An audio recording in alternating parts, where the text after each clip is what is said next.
Hello! New class. Surprising? No. Okay, now we at least got this out of the way. Isn't it funny that exactly when I started recording the whole international server suddenly was down? The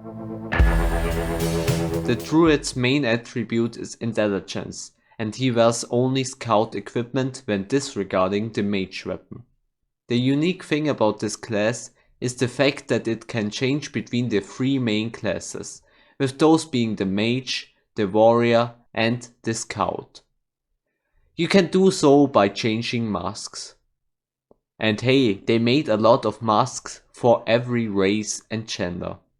I feel that they try to appeal to a certain audience, but I cannot really put my finger on which audience exactly. Very sexy. To get into some further detail about the different masks themselves, the warrior and scout masks are 99% equal to the original classes, while the mage suffers in comparison a lot. So this is a huge thing in the following advantage. It might be easier winning fights because there's a little bit of a rock paper scissors system between the three main classes. So in that sense the Druid could be useful to fight in dungeons as you can counter your enemies. Specific to the mage form, it is easier to get max armor because the scout's armor is not being scaled down for some reason. But that is not useful in late game as you normally have enough armor anyway. Mage weapon scaling is really weird. The mage literally has less damage output than the warrior. But why? And additionally, this form doesn't block the attacks from battle mages. Again, why? This form seems to be similar to an alcoholic wizard that your parents invite to your birthday party just to make it seem that they care about you. In conclusion, before I found out those immense drawbacks for the mage form, I thought this class might automatically replace three classes, because why would somebody choose a class that forces you to stick with it? But instead of replacing three classes, it replaces two, which still is pretty overpowered. It completely replaces the scout and the warrior. And replacing those two classes breaks the balance of the game, because any well-informed player will never pick one of the two classes anymore, because why not just pick two?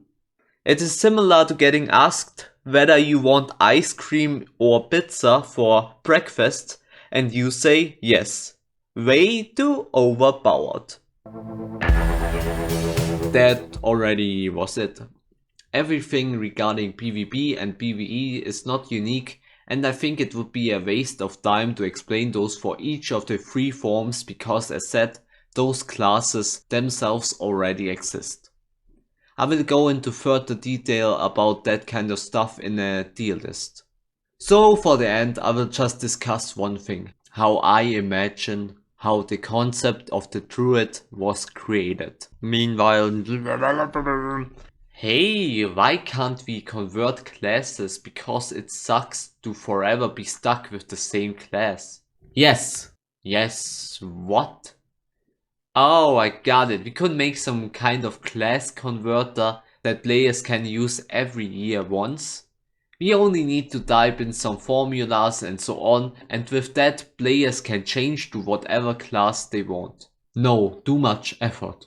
Why? No. Okay, make it cost 1000 mushrooms then? No. It is free to play. Okay, then let's make a class that replaces a few different classes, which makes the original classes unplayable. No, the last part sounds too familiar. Oh well.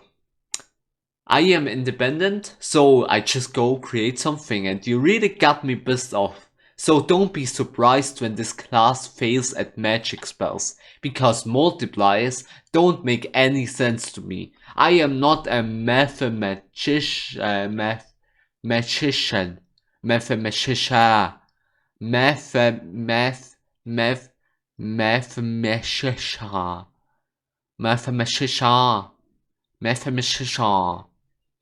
Just kidding, I know how to pronounce it, but honestly, I don't know why it was funny to put that into the script. I think I have a weird sense of humor. It's not even funny. And I'm still sad. Okay.